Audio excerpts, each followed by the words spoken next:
Yes, so we are here at the Baldwin and Co. coffee shop and bookstore, and we about to interview a legendary entrepreneur in Keyword the legend. city. Yes, yes. You want to do the introduction? Yeah, man. I mean, it's been a minute, man. We've been trying to sit down with this guy for a while, just because of the value that he's added, not only to our community but to his city. And anytime we run into him, the level of hospitality. When we talk about Southern hospitality, this dude embodies it, man. And so our guy Larry Morrow is with us, the legend himself.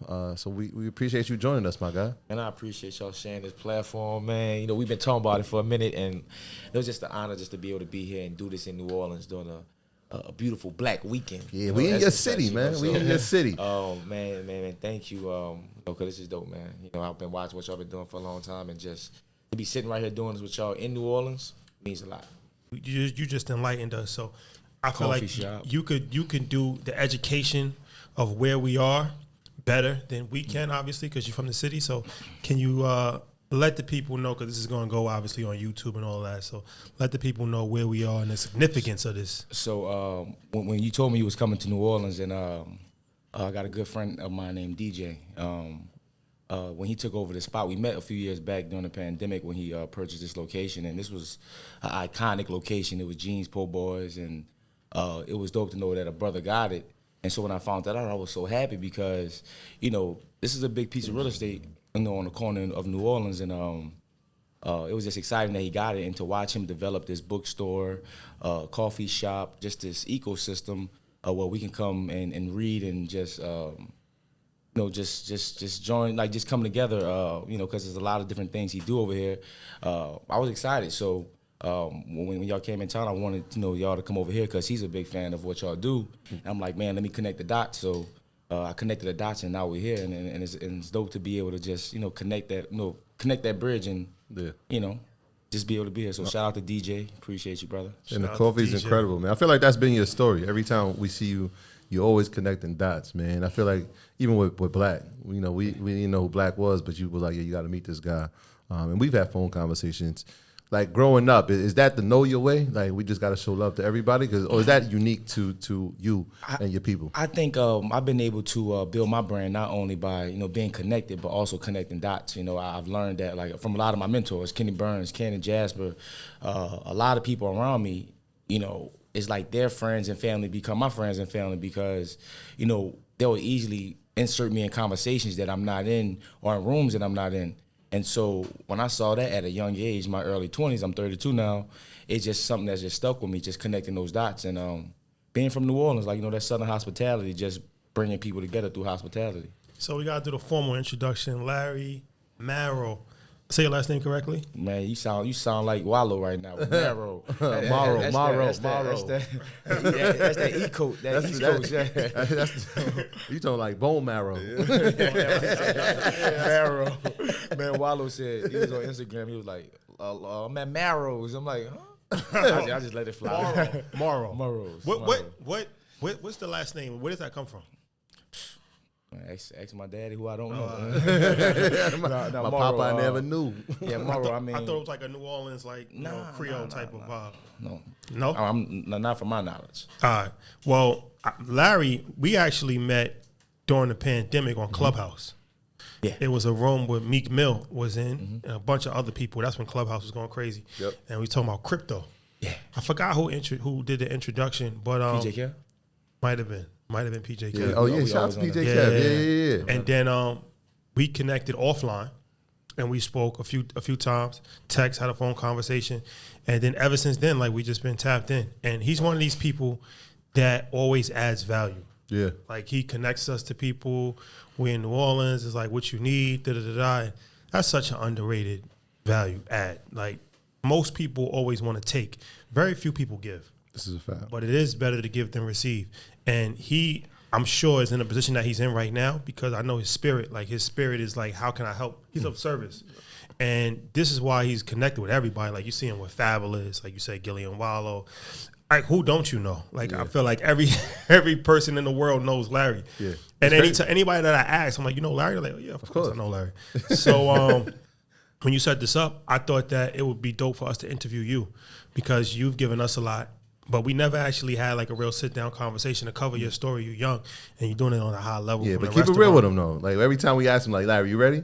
I got some more things I gotta do, yo. I got some more things I gotta do, yo. So we finally got you here, man. Yeah, we nailed him appreciate to the corner. So yeah, he's a restaurateur. He was in the nightlife vibe. Great collector of art, investor, family man, Father most importantly, and husband. and husband. And just a real big figure Yeah. when it comes to the community of New Orleans. So this is gonna be a dope conversation. So thank you for joining us. I know you hate it, but I'm appreciate gonna say Larry's a legend, man. Like you really a legend, man. And the crazy part is that we knew about you before we even knew who you were because we just kept seeing these parties, and they're like, yo, I thought you were a lot older. I'm like, yo, this guy must be established in the game. And then I think when one night Shotty called me like, yo, I got Larry on the phone. You want to talk about trading? I'm like, I bet. And I'm like, yo, Larry a legend. Do we know that? And I'm the first time I met you, I'm like, yo, you know you that guy, right? And you're like, nah, Sheldon, nah, man. But you are though, you know what I'm saying? And to be doing it so young and to be helping people and being of service at all costs is incredible. Whether we here in New Orleans, whether we in Houston, whether we in the 305, like anywhere we go, there's a hospitality and you can feel the love. Even when we walked through this building today, it was like, hey, Larry, like you like the hometown hero in a sense, man. I appreciate that. And it's crazy because like yesterday, you know, me and Mano met for the first time. But we got a lot of mutual friends, and Mano was like, yo, like we just meeting, but I've known you for a long time. He said, everybody speak about you. He said, Fab, everybody, they talk about you, and it's like, man, you really a legend. I'm like, you know, there's somebody who, you know, I've watched coming up, and just to hear, you know, different acknowledgments from people who come before me and, you know, been in the game for a long time and acknowledge, you know, what I do down in New Orleans, which I feel like down in New Orleans, we don't get as much light as we need, you know. We're in a city where it's about the culture and the food, but we get a lot of tourism, but, you know, we're not in Hollywood. We're not in Black Hollywood, Atlanta. We're not in L.A. We're not in Houston, in these bigger markets with bigger companies and bigger platforms. So to be here and to have light shine and know people around the country has been watching what I'm doing and acknowledging what I'm doing, man, it's just, like, so inspiring just to, you know, be a part of it, man. Put on for the city. Yeah. So let's get into it. So you're a restaurateur. Let's start there. But how do you get into the restaurant? It's one of the hardest businesses to get into. And you open up successful restaurants at a very young age. But how does that transition happen from, you originally started with nightlife, right? Yep. So, yeah, how does the transition happen from nightlife to being a restaurateur? And how do you maintain successful restaurants when 90% of restaurants fail? I would say because I built my business from the ground up, and it wasn't with I wasn't born with money. I didn't have it. You know, I worked. You know, 14 years old. People don't know I was working at McDonald's. Worked at Finish Line. I worked at Chuck E. Cheese, man. I worked at. I did valet. I did my last jobs was when I was 20 years old. I was doing valet, and I was a lifeguard at Starlings Park in the 7th Ward.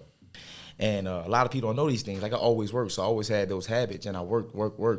But you know, of course, I wanted to create my own. You know, my own thing. So when I started at 20 years old producing events, I did my first event, made like $11,000, and you know I saw like, you know, you 20 years old, you make $11,000 from partying. I'm like, oh, okay.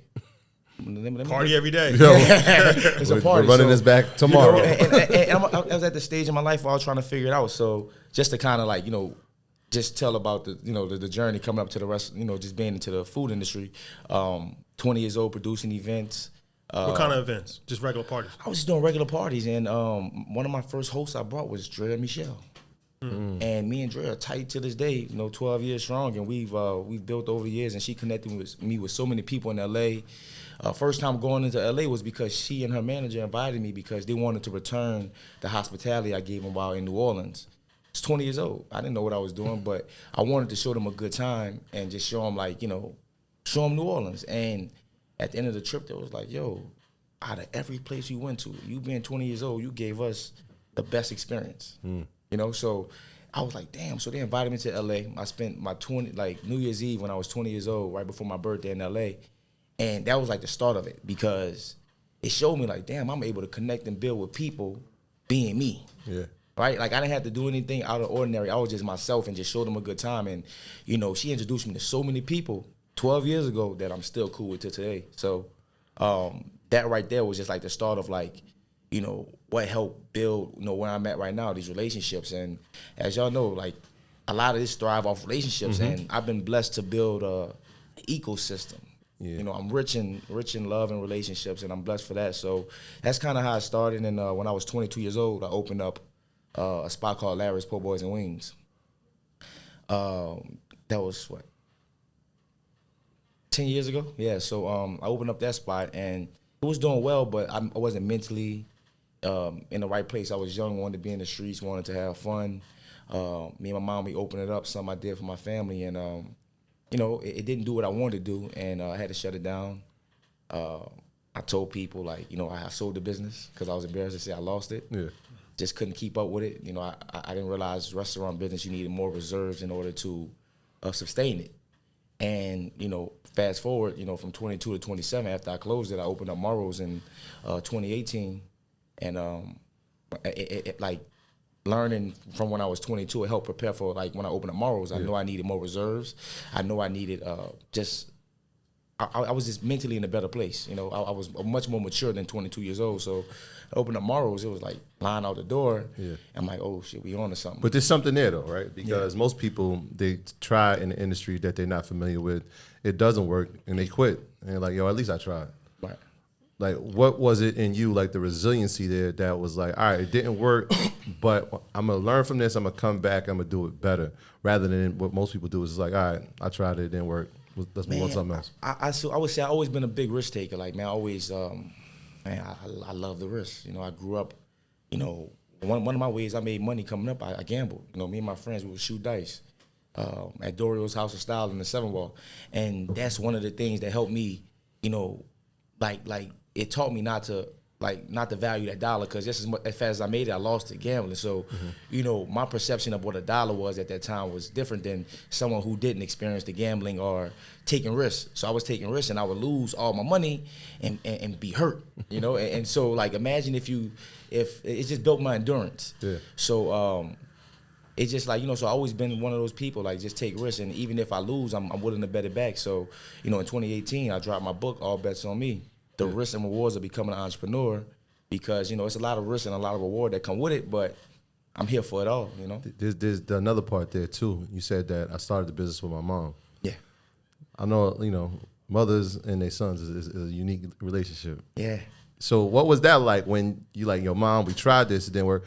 What was her, like, perspective on it? Like, yo, Larry, this was good, it didn't work. Like, how was she during that process of you saying, all right, we got to shut this down? Mom's was always been in the restaurant industry. I think, you know, Maro's was one of the most successful ones because of the collaboration. You know, we collaborated when I was 22, but I wasn't in the best space in my life. She wasn't either. And, you know, when I became 27, we opened up the spot. My mom, like, she's built her brand. She's been catering, cooking for all her life, and she was in a more established place in her life. I was in a more established place in my life. So when she was able to focus on curating the food and not having to curate bring the people, run the front of the house operations, run the back of the house, and she had, you know, myself to take some of that weight off. Like, all right, cool, we don't have to worry about people coming because they're lining up to get in. Now let's focus on the food, let's focus on the service, let's focus on the front of the house. So wasn't easy, because, you know, having a mom and son business is not an easy thing. So we're just alike, we would clash, but I'm happy to see where we've come.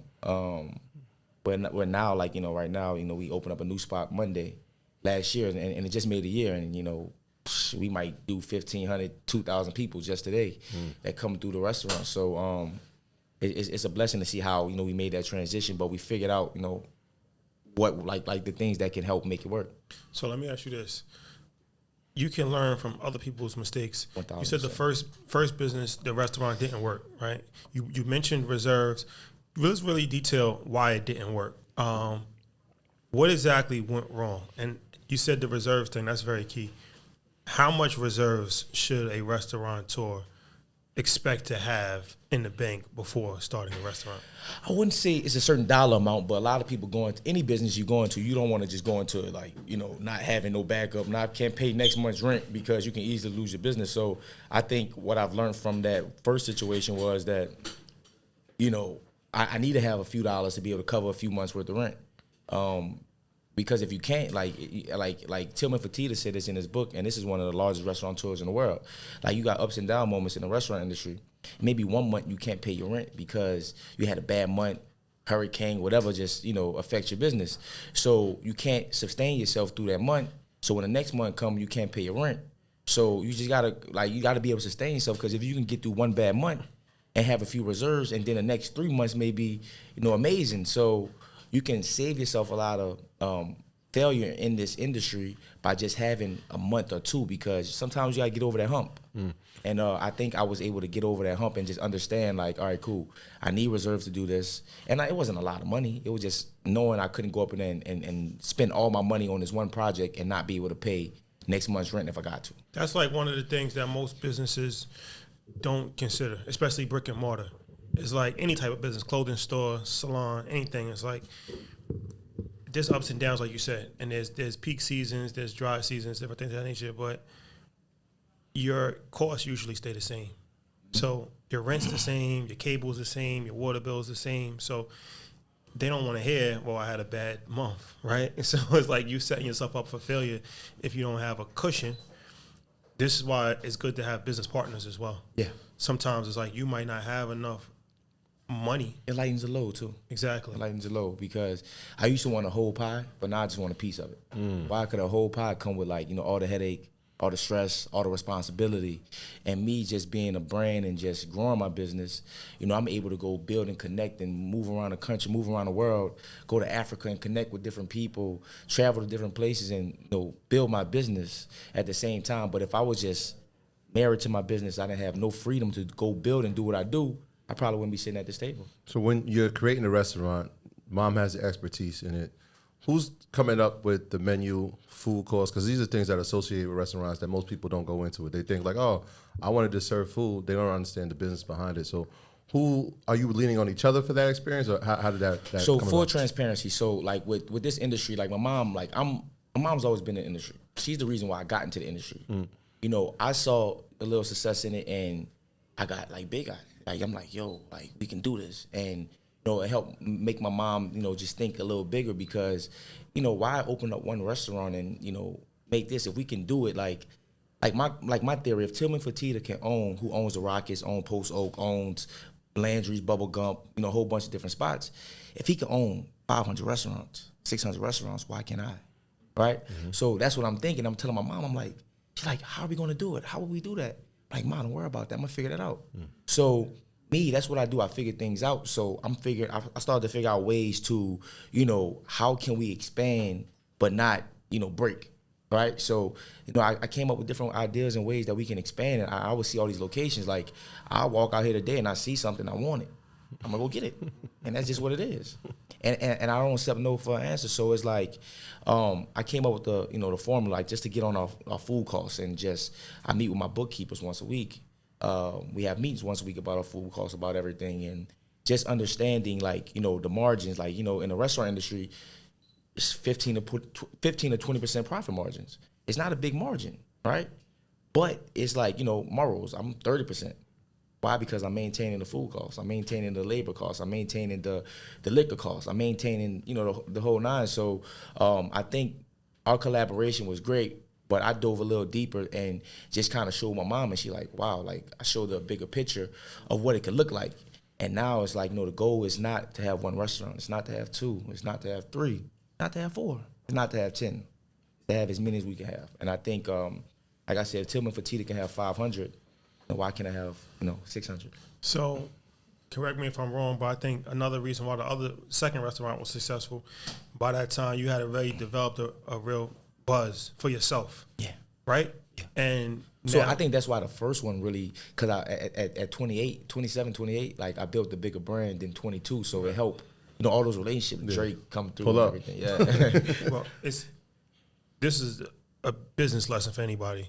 It's a lot easier to build a brand on the shoulders of another brand, as opposed to just starting from the beginning. That's even one of the things that we did with Earn Your Leisure. So my original plan, I was a financial advisor. Yeah. My original plan was to be a celebrity financial advisor. I didn't really think about the media space. So it was growing my own personal social media page. And that got to like 50,000 followers. But then we saw, okay, there's an opportunity to start Earn Your Leisure. but there was already groundwork that was done on a social media aspect that had 50,000 followers. A lot of people, 50,000. So by the time we started Earn Your Leisure, now it's me saying, all right, now we got Earn Your Leisure. So one brand, which essentially was built, helps build another brand. Yeah. That's a lot easier than just having no followers at all and just saying, Earn Your Leisure just pops. Like, what does that even mean? Who is it? Everything's feeding each other right now. Like Larry Morrow events is like the motor. Like me being a like event producer, producing events is like the motor behind it all, because I built all these relationships up for the past 10 years, right? Opened up a restaurant. I got Floyd Mayweather coming to town. He come and have lunch with me. I got Mary J. Blige coming to town. She come and have lunch with me. She love my mom. She love her food. I got, all these people coming in. So my brand, Larry Morrow Events, helped push Morrows, and then, Morrows helped push I had Morrows, then I went to Treehouse. Yeah. I'm producing all these events and bringing, 10 times the amount of people, more people than I was initially, because now I got my own venue. So when they come in town, they come by Morrows. Then now, after that, open up Monday, they go by Monday. So I've created this whole ecosystem, and I just got a reservation manager. So it's like when people call and want to book Morrows and Morrows book, hey, we can set you up at Sun Chung now. We can set you up at Monday, and we can take care of your whole trip. We're like a concierge service now, so we controlling our environment. The time has come, ladies and gentlemen. InvestFest, that's right. That's right. InvestFest 2023 is here. August 25th, 26th, and 27th in Atlanta, Georgia. We are taking it to a new level. Bigger than ever. This year, we're going to do 20,000 people in Atlanta, Georgia. I want you to do yourself a favor. Head over to investfest.com right now. We will have activations from Friday, Saturday, and Sunday, 3 days, musical performances, billionaires. Everything is going to be a completely life-changing experience. Vendor marketplace, food truck village, you know how we do. Don't wait, don't hesitate, head over now. So one part of the restaurant business that always gets overlooked is the hiring process. And you being a young CEO, a young restaurateur, when you're trying to find the right people to work inside your establishment, talk about that process, right? Because a lot of times they're not going to care for it the same way you do, right? This is your baby, right? So how do you keep the retention inside of the space? Well, so in this industry, unfortunately, you always have retention. This is what it is. It's a high-value business. It's something that's going to constantly get turned over. But, like anything in life, you're going to find people, good people. Out of every 100, you might find one. I would say outside my mother, and JC. JC's my partner as well.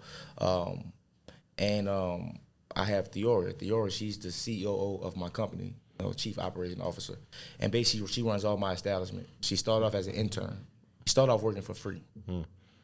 Right around the time I opened up Maro's, working for free. I didn't know how I was going to do it. Like I wasn't in the position I was in 5 years ago. So I didn't know how I was going to sustain it and pay her, do all the things I wanted to do. So she started working for free. Then when I was able, I was paying $1,000 a month. Right now it's then we started to grow, and she's now one of the highest paid people in my company, making 6 figures and running the whole operation. And she's committed. It's nothing that she wouldn't do. She really as I make more money, she makes more money. She's been a big help and a driving force in helping make this company successful outside my mother, myself, and JC. Shout out to her because I realize you can't do it alone. You got to have a team. You got to have a solid foundation. And honestly, I'm only able to dream as big as I dreaming right now because of what I have around me. Me and Troy were at a summit a few weeks ago in the Hamptons, and we learned something that was very insightful. So they were saying that Netflix, right? Netflix has an online manifesto that everybody should read, and it outlines their company structure. And they were saying that they pay the most out of any streaming company. They pay their employees the most. And the reason being is the theory is that one good employee is actually worth 2 people. So I'd rather pay you more than what other people will pay you, because I'm actually saving money. Right. And if you're an employer, you know how dangerous one bad employee can be, and how valuable one good, they say a few good men, one good employee can really change the direction of your whole entire company. 100%. So that's extremely important to always look at employees as an investment. Right. Sometimes it's like, and especially when you start, it can be kind of scary. It's like, I don't even have enough money to, really fund the business properly. Like, how am I going to pay somebody? But sometimes you have to take the leap of faith because, that one employee, if you're paying them $50,000 or whatever, they could potentially bring in $350,000 for you. Right. Yeah. So, but I wanted to ask you a question in regards to what you had mentioned, the hospitality company. So, what's your portfolio? How many restaurants do you currently have right now? So currently, I have Maro's. I have Monday. I have Sun Chung in the French Quarter. I have Maro Steak that's opening up in like 2 months, downtown New Orleans, and I have a spot called Spicy Mango that's opening up on Frenchman Street. And Treehouse is a club? Yes, a club. So 5 restaurants, 1 club. 5 restaurants, 1 club. Yeah. So very impressive, by the way. Congrats. Thank you. Because they're all different type of restaurants, right? All different type. And that's the hardest thing to do. Talk about that. Well, so I'm creating different concepts, and of course, that's the formula to disaster, essentially, because now you're trying to recreate a whole new situation. Like, we're using the same blueprint for everything we're doing, same system, same everything, right? But me creating different concepts is like, I gotta hire new chefs, I gotta find new people to come help create this vision. So that's tough, and that's just the route I'm going right now. But my ultimate goal, right now we're working on Maro's Houston for 2024, and it'll be easier to go create a new Maro's versus create these new concepts because I got staff I can move to Houston and run it, and who know the system versus going to create a new concept, new menu, new chefs and everything. But I'm learning that like we were just talking about, like retention and just paying people more. Like you got to pay for good help, and that's what I've been doing. So we're not trying to get at one point, like I was a little cheaper and was like, I can't afford to pay that. But now I want to pay that. I want to pay for good help. I want to pay for good people because that's the only way I'm gonna be able to be able to sleep at night and have any type of freedom is when I have good people. Because if you don't have good people, I gotta watch over everything they're doing. So I'm building my foundation, and whoever's a part of that core, like when I grow, we grow. You know what I mean? When the company grows, we all grow. It's not you're not limited. So if we driving Maybachs and Ferraris, the goal is to get. If we live in houses, I want everybody to have the comfort of. In this industry, is not known to like people like, are you crazy? Like, why are you doing so much? You want to be stressed out? I'm not stressed.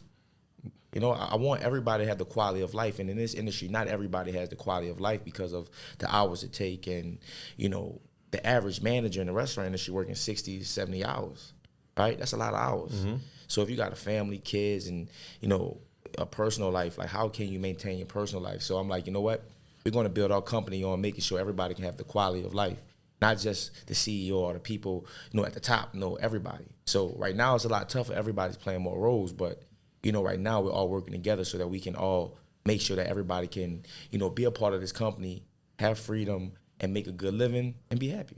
Yeah, I mean, it's crazy because when Shadi we talked about that Netflix situation, the next thing we looked at each other and said, wait, one good employee is worth 2, but in our community, like one is worth like 5 because they're doing so many multiple roles. I want to talk about the position that you're in from leasing these locations to ownership, right? Because on top of it being a location, it's also a real estate play, right? Talk about the strategy behind that. So I don't own every location I have. I'm in the process of buying some of them. Some of them I'm leasing, but I think it just depends on the location, the lease. Tim and Fertitta, one of the largest restaurateurs in the world. He said it's okay to lease. Like some buildings you just gotta lease. Because it's not worth what it's not worth it to buy it. Mm-hmm. So Keshe Hospitality. I've been seeing some of their spaces. Like the amount of money they're paying a lease, you'd be like, what the hell? Like I never knew a lease could be this high. Yeah, they told me I was out there recently with Keshe Hospitality in New York. I spent 5 days out there, and they welcomed me with open arms, created a whole agenda just to walk me through their process, to show me a young aspiring restaurateur. It's my favorite, my kid's favorite spot. I love that. Is my kid. Shout out to Eugene. Shout out to they are probably Peter. there right now eating. Keshe is my vibe. LA. What'd you learn from Keshe? Oh, so quick story. I was in LA, been to Keshe 2017. Went with a friend, and I was saying I want Maro's to be the Keshe of the South. Right, this is when I was about to open up Maro's. Right, fast forward, But 6 years later, you know, I'm sitting down in meetings with Eugene and his team. You know, they recently sold their company for $100 million. And, you know, just being able to see that, but I've learned so much. I've learned just even like how leadership, you know, just being, just like watching them operate leadership and how to control just your percentages and just how starting to shift off with a pre-shift. Something as simple as a pre-shift can help save a lot of problems throughout the day. You know, doing cups up before the shift starts. What's a pre-shift? A pre-shift is just like a meeting before the shift, right? A meeting that basically sets the tone for the day. Oh, I seen that. It's like when everybody gets in the huddle. Man, no, listen. I came back like, I was like, yo, no sitting down, pre-shift, let's huddle up. It's almost like you about to call a play. Yeah. Let's huddle up and let's have a quick meeting, right? And it was so impactful that one of my servers DM'd me. She was like, oh my gosh, the pre-shift was so amazing. It really motivated me and it inspired the staff and helped us have a better day. But one thing I preach to my staff is like, you know, like I don't want nobody to be with me, be an employee of mine forever. If there's a way I can help or knowledge I can, you know, pass down, because a lot of people are like, you know, my age and people who are from New Orleans, part of the community, and got a lot of questions, and I'm here to answer those questions. But I think, you know, one of my, a young man that works for me, he was like, yo, how can I learn from you? And my response to him was, I said, stay close. That's it. That's the rule. That's the rule. Because I invite, you know, all of them, like they work at the spot, but then they come to Treehouse, they're free, bottles, whatever they want. Like I make sure my staff have a good time if they want to go out, whatever. But like, you know, stay close. I'm available. Like, you know, I'm honestly too available at times because I'm in every group message. I'm in every conversation, you know, when I don't have to be, but I'm a part of, you know, everything that's going on because I care about it. And, you know, I wouldn't be able to build what I'm building without people who believed in me, and just even, you know, whether it's a server, busser, chef, you know, Ed, shout out to Ed, you know, he's been with us since day one. One of our executive chefs at Maro's, you know, he's been a big help, and them believing in me and me believing in them has helped us just. What's the cups up? You said the cups up thing? Cups up, so it's like, basically like when I went out there, they was trying every dish before they open, right? Because you can identify what's just off, right? And it's something as simple as that. So, all right, cool, we need a cups up 20 minutes before the doors open up. Whatever's not right, either 86 it, meaning get rid of it, or, you know, fix it. Like a taste testing? A taste testing, right? Yeah. So just something as simple as that would just help change what your day look like, because you're going to save on food costs, things getting sent back. Mm-hmm. You're going to save in a bunch of different ways. And like I said, there's low profit margins. You know, like the restaurant industry. You can't afford to make mistakes. Right. But you can if you manage it properly. But the restaurant industry is one of those things that it can make you successful. If you utilize it properly, cash flow, it can help you go acquire real estate. It can help you acquire things, you know, help with my P&Ls at the end of the year. Like the bank look at my P&Ls and they see how much cash flow I got. And it's like, it makes it easier when I go acquire whatever house, whatever real estate, it just helps. So that's how a lot of restaurateurs and people in this industry, or anybody with cash flow. If you got cash flow and you stand on top of your P&Ls and you can show, you know, you could show, you know, the bank your numbers, is like, it help you to go acquire things, you know. So yeah, that's another thing I use it for, because it's like, it's helping make me a stronger person, company, to just have a nice cash flow and be able to look at things differently, you know. Yeah, and P&Ls is important, man. Yeah. I'm thinking now, like when you're doing these real estate transactions, the importance of credit inside of this, right? When you're going to get your lease or you're trying to get a new deal.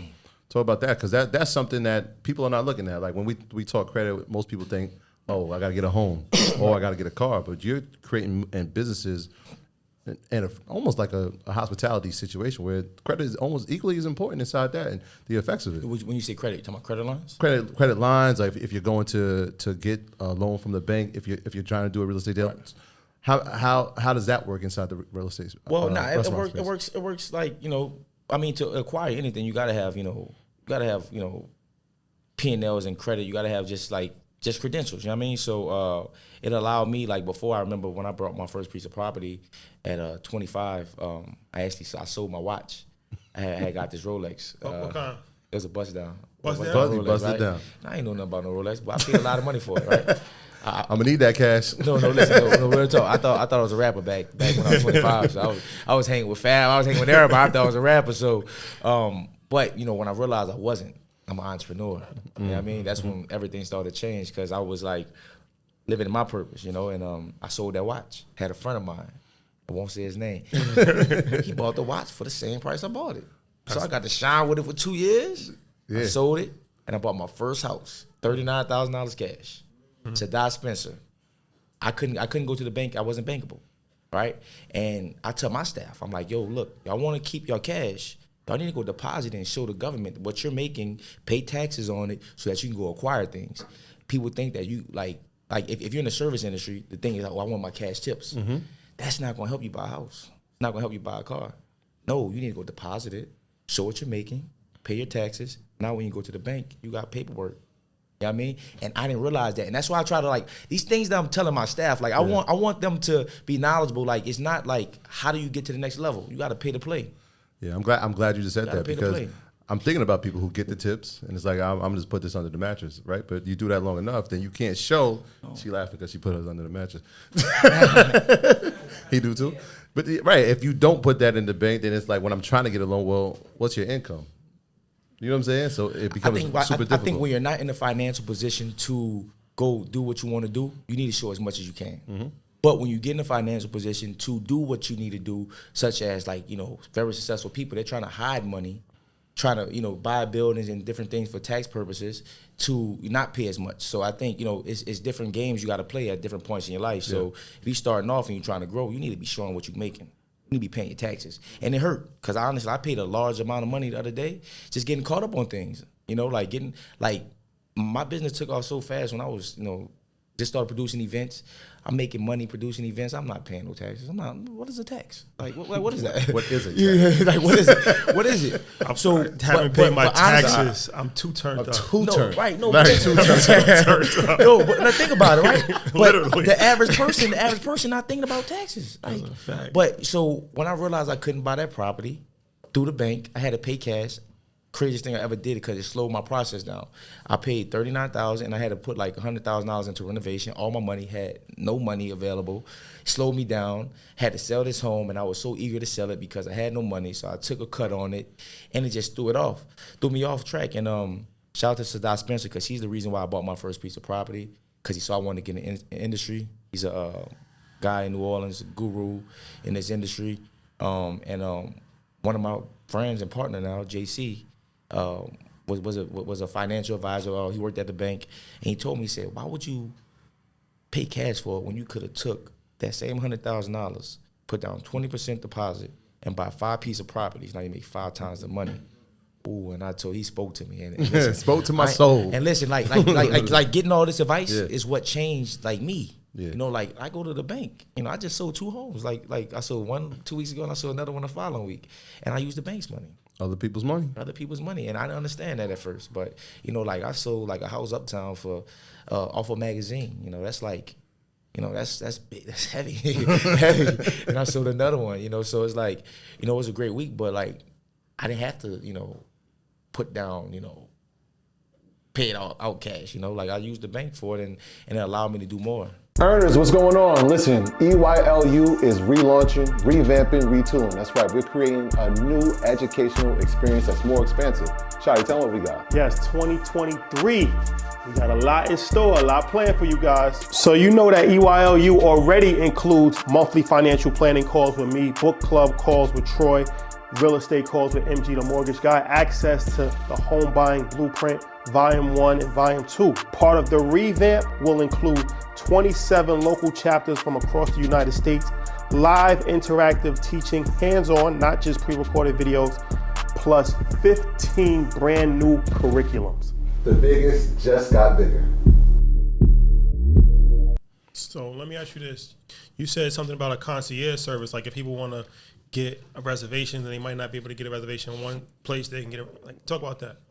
Well, I just thought about, like, we're creating our own concierge, but it's more so like, you know, we're hiring different positions. Like, we're hiring, like, you know, I got a guy, you know, coming on from one of these big top restaurants, you know, like steakhouses, and been in the game for 20 years. And I think it's just like, you know, identifying the positions you need. And we realized we needed, like, our own reservation manager, because we get like hundreds of calls a day, right? And so we just need to be able to manage it properly, because we're missing a lot of leads, people calling for parties.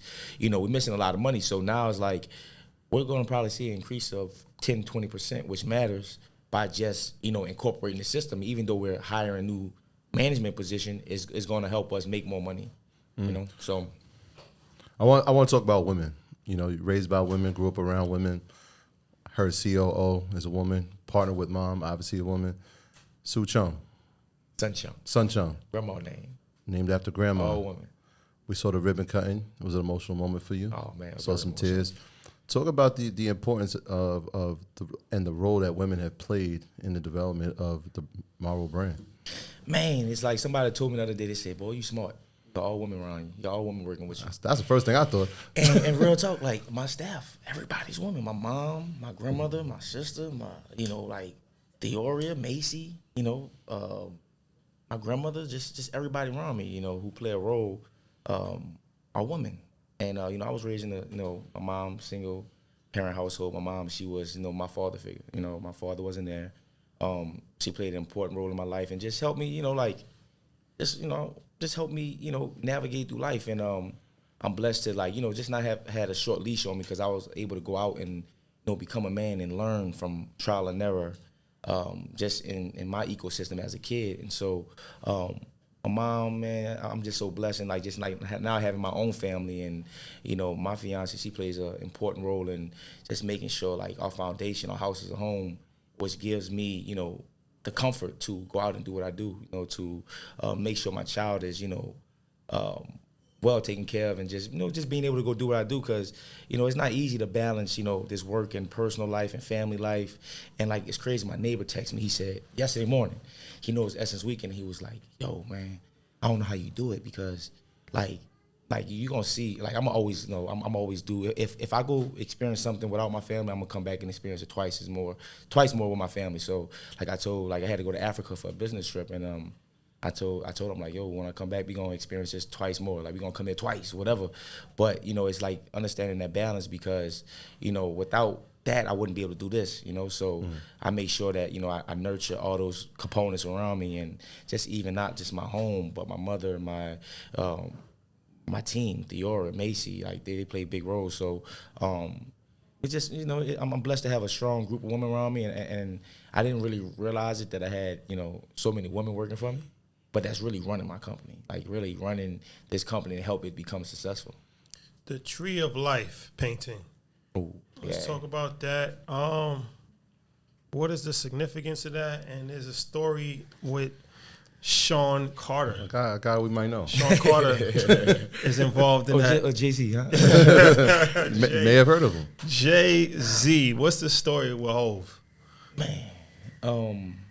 So basically, when Treehouse opened up, we wanted to create this painting. So with Maro's, Maro's, people would line up. I would sit in front of Maro's in my car and watch people get dressed up to come take a picture in front of the sign. When we got that sign, I had the option to get this little wood sign, or pay more and get this aluminum illuminated sign. I'm like, I want the wood one. I want the one that people can take pictures in front of. Little did I know that I would set myself up to create a photo drop. Everybody would take pictures in front of them. Every celebrity you could think of would come and take these pictures. And so it was a big hit, and it helped, circulate around social media. So I'm like, you know what? When we go in the Treehouse, I want a photo drop. I want somewhere for people to take pictures. So we created that at Treehouse. And the way it came about, there was a friend of mine, Kendall Ferran, genius when it comes to, art and just what he does. He's a dope person. He was like, he came, looked at it, and he was like, yo, I'm like, yo, look, I want a painting here. I don't know what I want it to be. So we just started pondering our ideas, and it was like, I want a picture of Jay-Z. But that also come from Theoria. She also mentioned something about putting somebody, we was gonna do Wayne, we was thinking about different people to put, but we came up with the idea of Jay-Z and turning his head into a tree or something, right? And it was an idea we didn't really know it was gonna look the way it looked. So he was like, I got the perfect person for this. So he called Jaren. And Jaren came over, a dope artist, local, cool dude, and we started to develop this idea. And so we all came up with this idea, and then I told him, yo, look, Hov gonna take a picture in front of this, right? Hov didn't take a picture in front of it, but after, we got the painting up, it went viral. You got Fab taking pictures in front of it. Everybody who come to Treehouse taking pictures in front of it. And a few friends sent it over to Emery, Jay, and everybody, and Jay wanted to buy it. And so he wanted to buy it to put it in the Rock and Roll Hall of Fame. And so he purchased the painting and he put it in the Rock and Roll Hall of Fame. And I went to, I was in Cleveland for All-Star Weekend, and I went to the Rock and Roll Hall of Fame, and I saw this photo, and they had my name on side in Treehouse, and, Jeremy Beasley, and it was dope, because, it's like, what's been happening in my life, I've been projecting a lot of things into the universe, and it's like, it happens because of, just knowing it will, and praying and just like being thankful for the opportunity and just everything that's going on. So when when I got the call, like Hov wanted to buy, I'm like, yo, that's dope. And honestly, I didn't want to let the painting go, but it was bigger than me. It was big. I would have felt like a sucker not, letting that painting fly because, it's going to help, an artist from New Orleans and, open up more doors for just all of us, so. But did you speak to him directly or just somebody from his team? No. I spoke to his team. They reached out and we was negotiating for like 2 months. About the price? Yeah. You had Jay-Z, yeah. I need an M. Did they ever pull up? I feel like I seen pictures. Maybe it was Solange. Did anybody from the team pull up to Treehouse prior to it leaving, the painting leaving? No, but it was like a big rollout. Like they came video the whole thing because this was like, because the paint was so big that like you couldn't just ship it. Like they had to drive it to Cleveland. They had to come so they came in. It was almost like it was in a funeral home. Like they came in with big old boxes, shit, put it on, and like just like wrapped everything up 100 times, and just to ensure that it was safe. And it was like a whole production, and they recorded the whole thing, shipped it to Cleveland, and they put it in his frame, and now it's up there. You thought you was gonna be a rapper. Right, that didn't work, but you still ended up in the Rock and Roll Hall of Fame. Damn. Look at God, right? Let's talk about expansion, man. The last time we saw you, we were having a great time in the city of Houston. Let's talk about where Maro's is going. Are there more cities that you're looking to expand into? Obviously, I'm gonna be biased because we're in New York and there's no oysters like yours. So, like, what's the deal with expansion for the brand? So we coming to New York for sure. Yes. That's like, my relationship with New York, majority of my friends outside of New Orleans are from New York. Got some cool homies from there, man. You got a lot of New York swag. I want y'all to pay attention to the hashtag. See, but what's crazy, I was that kid, imagine like being raised in New Orleans and you watching these movies like Paid in Full. And you watching, like, I'm in high school, I'm like, yo, what up, B?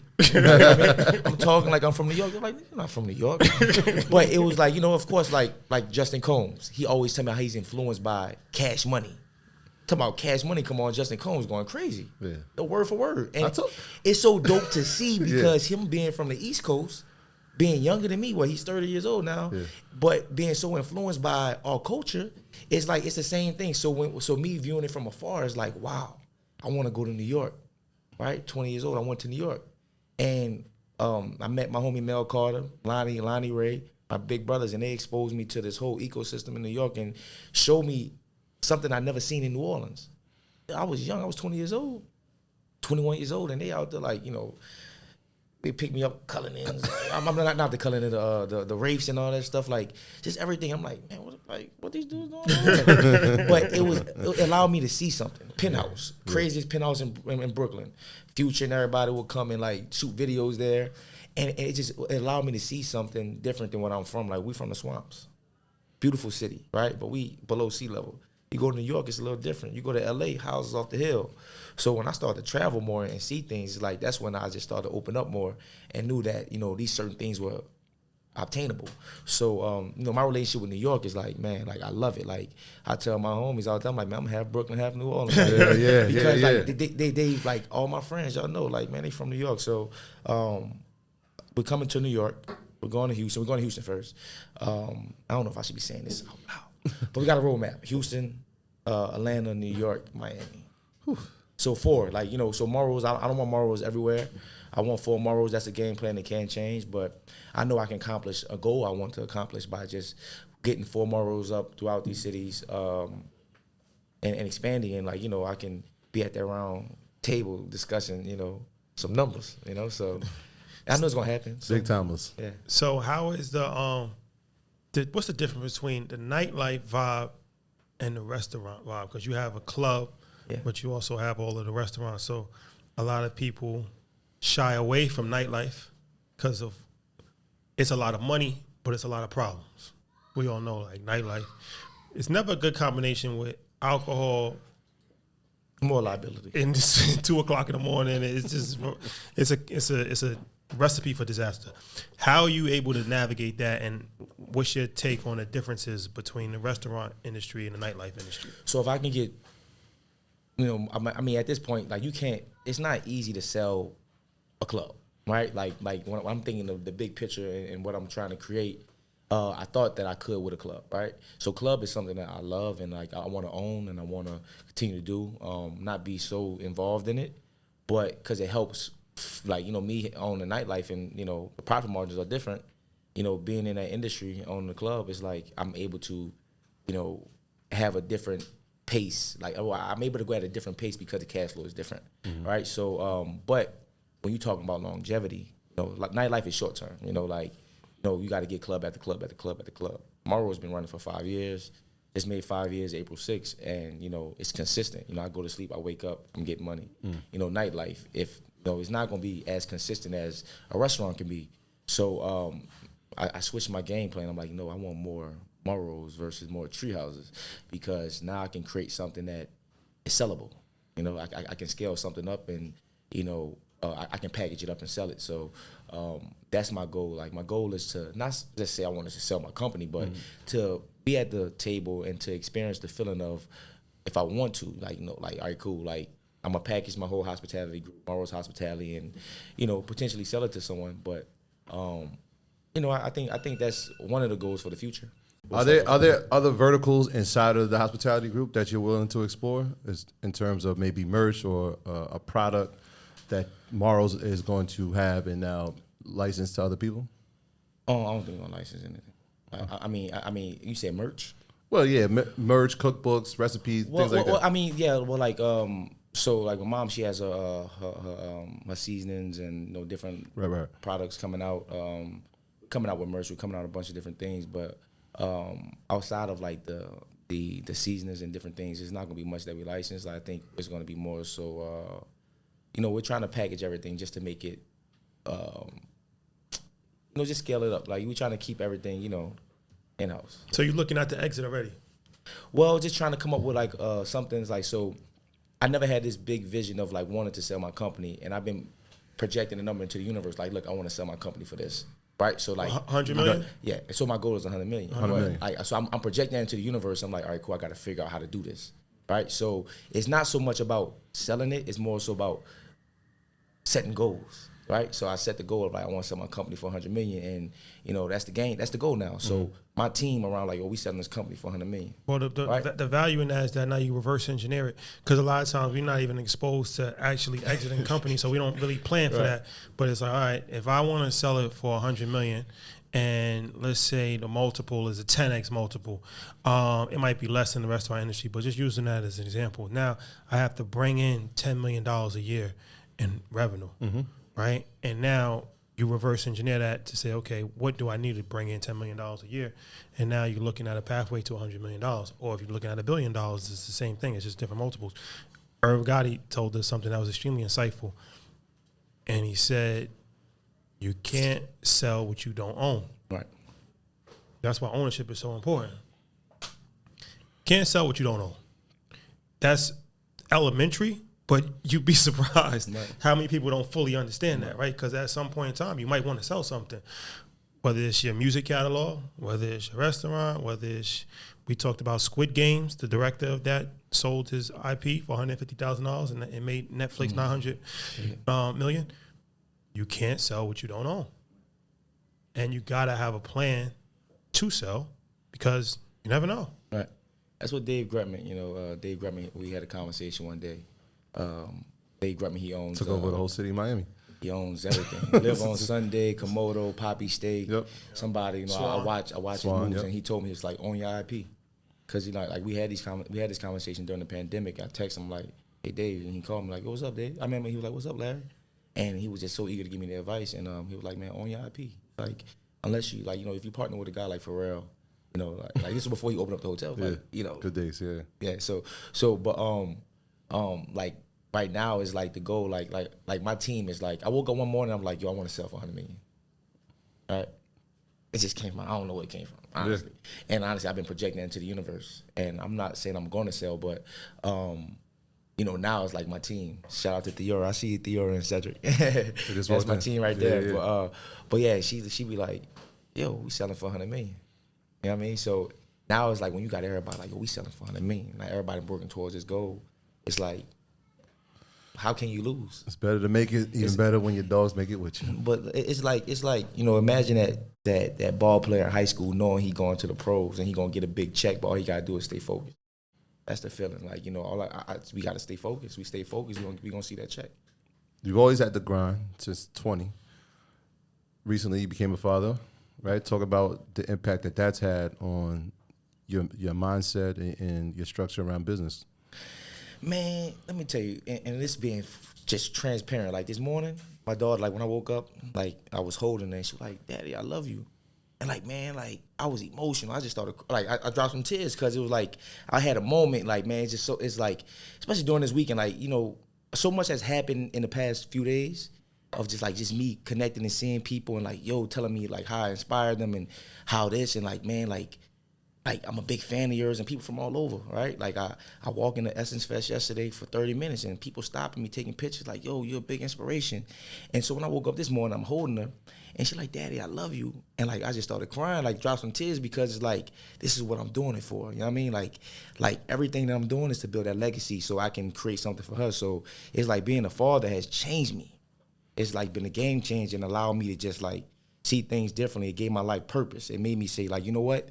Like, this ain't, if I was to be gone today, I'm building something for her, for my family, and for the women around me. So it's had such a positive impact, man, and not having a father has made me want to be a better father. So, like, it can be emotional at times because it's like, this Father's Day, man, I experienced emotion I never experienced during Father's Day. It's like, damn, my father wasn't there. I never even thought about that on Father's Day. Like, damn, my father wasn't even there. And like, I'm here with my daughter, and it's, like, such a beautiful feeling. And it's like, damn, he wasn't even there. So I had shot a tweet out, and I'm like, I said, man, I still resent my father for not being there. It was just like an emotion that was going through me because it was like, I never felt it. I never really even cared, honestly. And a lot of people, like, could relate to it because it's like, it's like, I mean, you shouldn't hold on to things like that, but for some reason, I'm not a person that holds grudges at all. I forget and forgive, but it's like I hold on to that for some reason because it's like it's just something that stuck to me. It still stick to me. It's just like I just kind of it's just a feeling of him not being there, but knowing that's such a beautiful thing. Like you give life by not be there for the kid or the person you bring into the world. So let me ask you this: as far as your journey is concerned, I know physical fitness is a part of it, right? What's your routine? Because that's important. I think so many times, like, we run ourselves ragged, and it's like, as a business owner, you're only as good as the clarity of your mind. Extremely underrated when it comes to running a business. This is why you have to eat healthy. You have to avoid toxic relationships. I tell my guys all the time, I'm like, yo, if you're in a relationship issue, it's going to affect your work. No matter how focused you are, you can't be 100% focused on something if you're in a toxic relationship. Same thing if you're not healthy. Right. So what's your work-out routine? 'Cause I know that's important to you. So I wake up like every morning. Well, of course not every morning, but even if I get in late, like I got in at 6 a.m., I woke up at like 9:45. That's just like, that's how I'm wired. Like, I'm just used to that at this point because I don't believe in, getting in late being an excuse to start your day late. So woke up at 9:45, got in at 6 a.m. Yeah, I'm tired, but I get on my friends all day, every day, like to the point to where if I FaceTime at 11 o'clock and they're not answering, they will intentionally not answer my phone call because they know I'm gonna go crazy. Like, how we gonna be friends? You waking up at 11, 12? Like, that's not that's not what successful people do. 12 o'clock is crazy. So I'm on them. So I'm tough on myself, right? I'm tough on myself. Like I got in at 5 a.m. and I went work out at 8 a.m. like maybe a week ago, and Theo was like, man, if consistency and persistence was a person, I just think when you want to be successful, you got to create good habits, right? You cannot be successful and wake up at noon and expect to go, make the best of your day. You lost so many hours on that day. I just want to say one thing with the follow up on that. Success leaves clues. Yep. One of the we're in Miami a few years ago, right? And Fountain Blue. You know, Fountain Blue, you got to drive like all the way up, right? So we driving up, and this is like, it's like 11:45, 12 o'clock at night. We just came from dinner. We about to go to Fountain Blue, get dressed, and then we about to go out, right? So I'm driving by myself. I'm in a car, and I'm driving on the road to Fountain Blue, 12 o'clock at night. And I see somebody running in the middle of the street. You know, Fountain Blue, that's kind of like almost like a highway, kind of like, you know what I mean? It's like, it's a busy street, but they're like running in the middle of the street by themselves, running towards me. And as he gets closer, I see who he is. Who you think it was? Take a guess. In Miami, Fountain Blue, Dave Garman. Floyd Mayweather. Floyd Mayweather. He wasn't training for a fight. This is after he retired, by the way. When he's already in his 40s, when he's already 50-0, when he's already almost a billionaire. And when I saw that, I said, I get it. Because nobody's ever going to see that. You're going to see him on Instagram with $1 million of cash and $14 million watch and private planes. The discipline of doing the same thing since he was 6 years old to 42, when nobody's watching, right, for no reason. Because you become addicted to certain things, right? Mm-hmm. You could be addicted to bad things. You could be addicted to good things as well. So when I saw that, it was just so inspiring to me because I'm like, I understand why he's the best now. Right. Like, you know what I'm saying? Because he's doing this when he doesn't have to. Right. At an hour that nobody would ever be running at 12 o'clock by himself. And I'm just like, success leaves clues. Right. Like, you know what I mean? Like, people that are successful usually have similar habits. And even when we met Akon and we asked him, like, what's some of the biggest lessons that you learned from, like, you know, hanging around billionaires and different things of that nature, and he was like, a lot of the billionaires, like, they heavily are spiritual, no matter what their religion is, you Muslim, Christian, whatever. He was like, that's a common denominator. Right. Like, you know, it keeps them grounded. It keeps them on a bigger purpose. It keeps, because it's like after you get a couple $1 million, you might think that you're God. Right. Like, you know what I mean? But then it's like, if you're humble enough to understand that all this can be taken away from you, your drive is going to be different. Right. And your purpose is going to be different because you realize that it's not just about you. You're here to actually help other people. Right. So that has to come from a connection higher and bigger than yourself. So a lot of these different things, these are like intangible things that you really just can't pick up on your own. You have to see it firsthand. So I wanted to talk about that working out. I think that was important because people, you know, they see success, but there's other things that anybody can do to actually get themselves to that journey. That piece you just spoke about, that waking up. Yeah. Like that's that, I always tell people that's that fatherhood lesson. It don't matter what time you come in at night, your kid's waking up at 7. But see, and they deserve to have the full you. I think I spend a lot of time preparing for what's to come because I know it's coming. Yeah. Right. So I'm gonna wake up and I'm gonna get to it. I'm gonna be the first one up. I'm gonna go to sleep late. I'm gonna work out. I'm gonna be out with you, and I'm gonna wake up before you. You know. So all my friends, every single one, they know how I am. When they wake up late, I swear I'm like a drill sergeant. like even with my fiance, like at one point, she used to wake up later than me, right? And I told him, like, man, what is you doing? Like, you can't be waking up late like that. Man, I wake up in the morning, she gone. You know what I mean? She out the bed, working out, like, wake up before me now, 6 a.m., and she be out the door. And, you know, it's just like, it's about having people around you that's going to push you and not allow you to, you know, sleep on yourself. Because, you know, we all can be great, but we just got to really project that into the universe and you know, just have a nice ecosystem. Yeah, you lead by demonstration. Right. I wonder at this point, right, because we've seen you, and every time we see you, you got your day ones with you. Is at any point does survivor's remorse kick in for you, or has it kicked in for you? Right, like I'm making it, and some of the guys that I came up with, they either fell off, or I tried to put them in positions and it didn't work. Has that happened to you throughout the course of building the brand? No, I think, you know, everybody wants different things in life. You know, everybody wants different things, and you know, if you're one of my friends, you know me, you know how I am, and like I put in the group chat the other day with my homies, like 10 of us, and I said, man, look.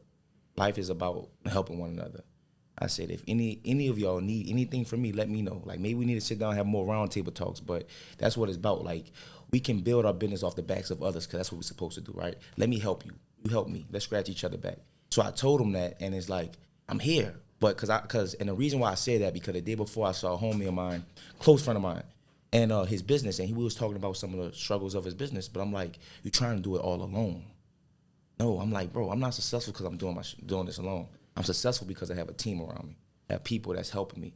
Like, none of this was built by me. Through the good grace of God, I'm blessed to have a great team and a great support system that help, manifest all these ideas. But it's not like, it was a lot harder when it was just me, coming up with the idea, trying to execute it, do the whole thing. But now that I can come up with an idea and we can sit at a table and figure out how to execute it, it helps, and it helps me accomplish and us accomplish more.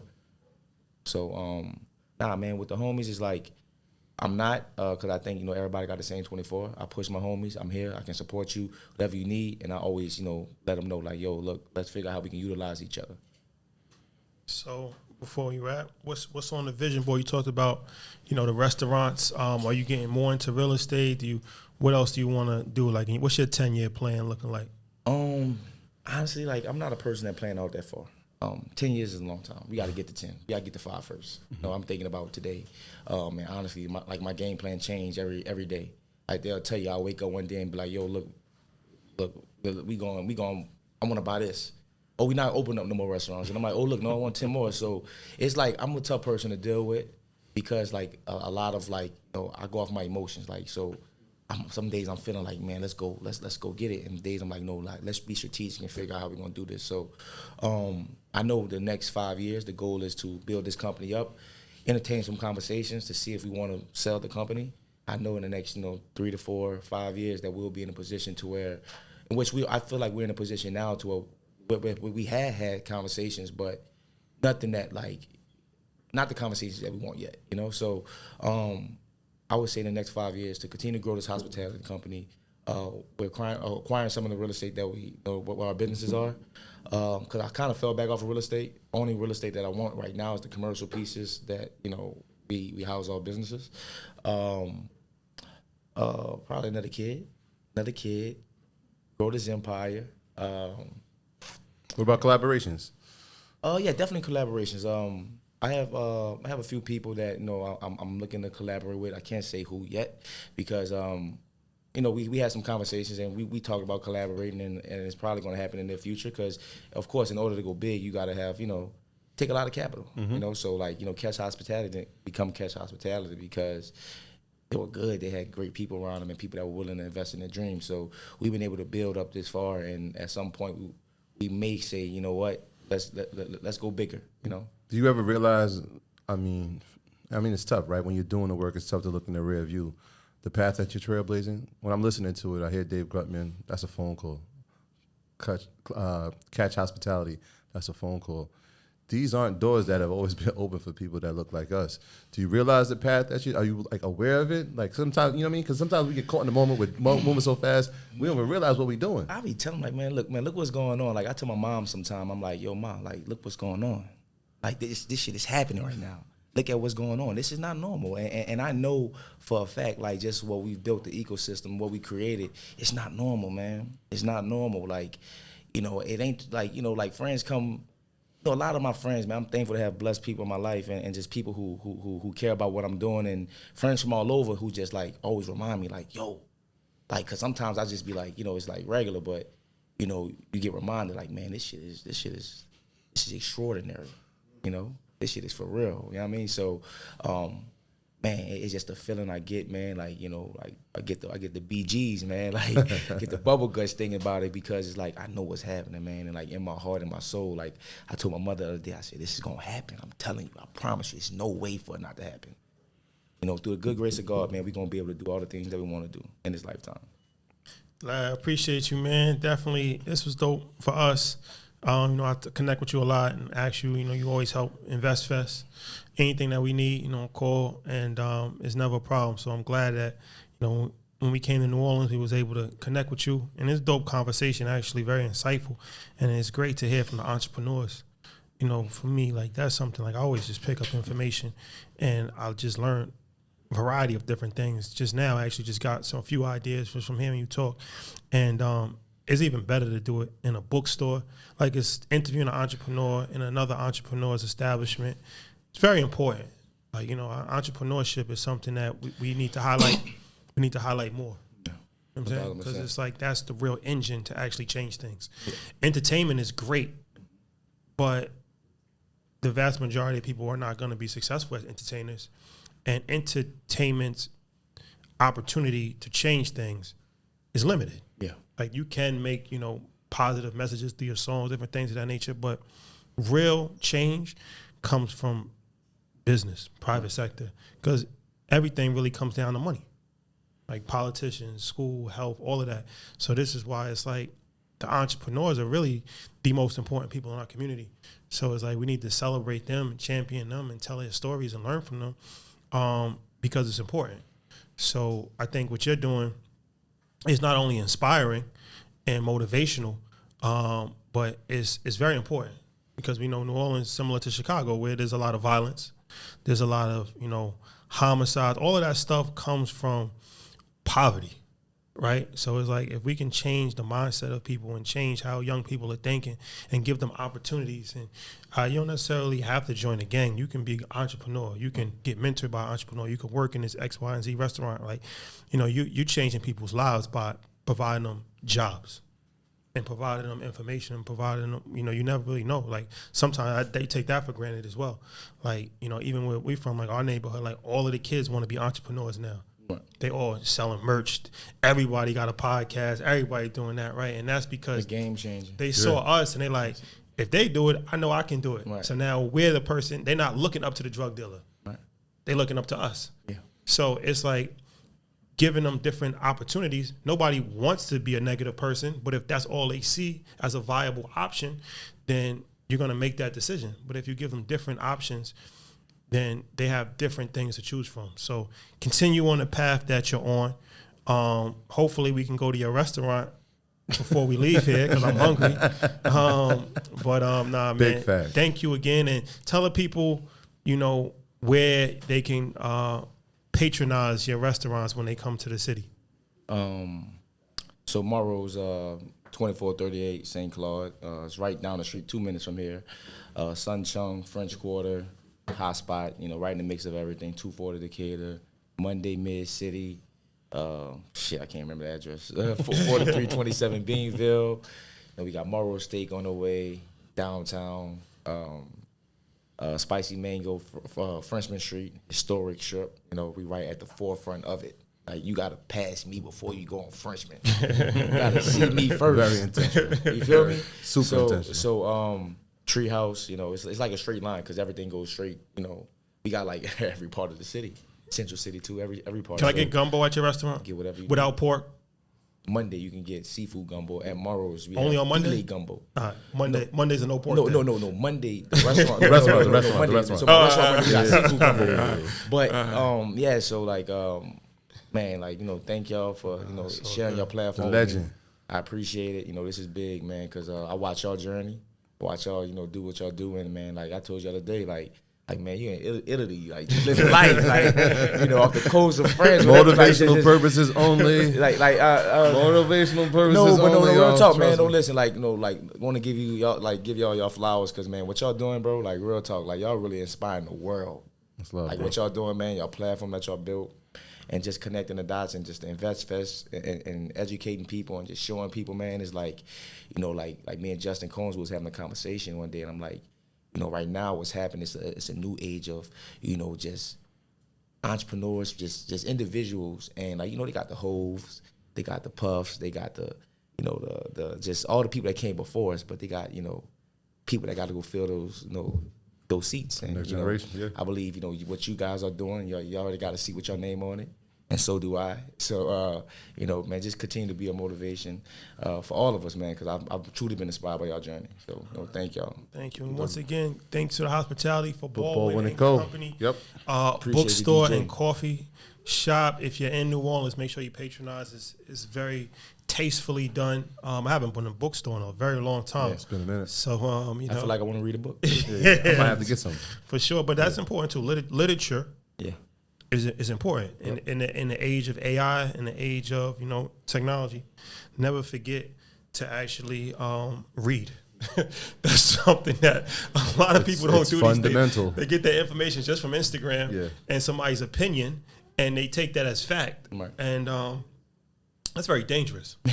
Yeah. Actually, What kid say? What kid say? You want to hide something from him? Put it in the book. Yep. Yeah, but that's something that I think that we're getting away from. So education is extremely important. Not just the education that's provided for you from other people, but education that you provide for yourself. So, as when they say in Ghana, they said, until the lion gets to tell his story, the hunter is always going to be glamorized. Something I'm kind of paraphrasing. Champion. So Yep. we've been taught from the hunter's perspective. We let them tell our story for us. These kind of establishments. There's a reason why, the ancient library. We went to Egypt. The ancient library, I believe it was in Cairo. They were saying it was the largest library in the world at that time, right? And it was burnt to the ground. I believe Alexander the Great burnt it down, or one of them. There's a reason why it was burnt, because they were like, that has so much information. It set the world back thousands of years by them burning that library. But you burn the library, you erase the history, and you keep people ignorant, right? So this is an age of information, but it's also an age of just nonsense, because we have so much access on our phone, but we have so many distractions as well. So it's extremely important not to always be distracted and actually take time to learn and to educate yourself. So a bookstore, what better way to have this conversation of actually learning in the new age media? We're having, a conversation like this in a bookstore. They're both ways to educate yourself, whether you're listening to it, watching on YouTube, or actually physically reading a book.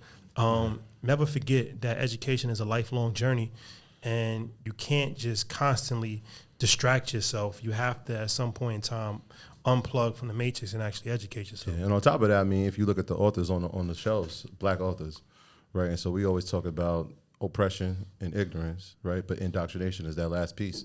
And so it could be looked at a negative connotation until you realize that we have an opportunity to change the doctrine. And when we look at the authors that are in here, that's happening. When we look at what we're doing, that's happening. When we look at what you're doing, it's happening.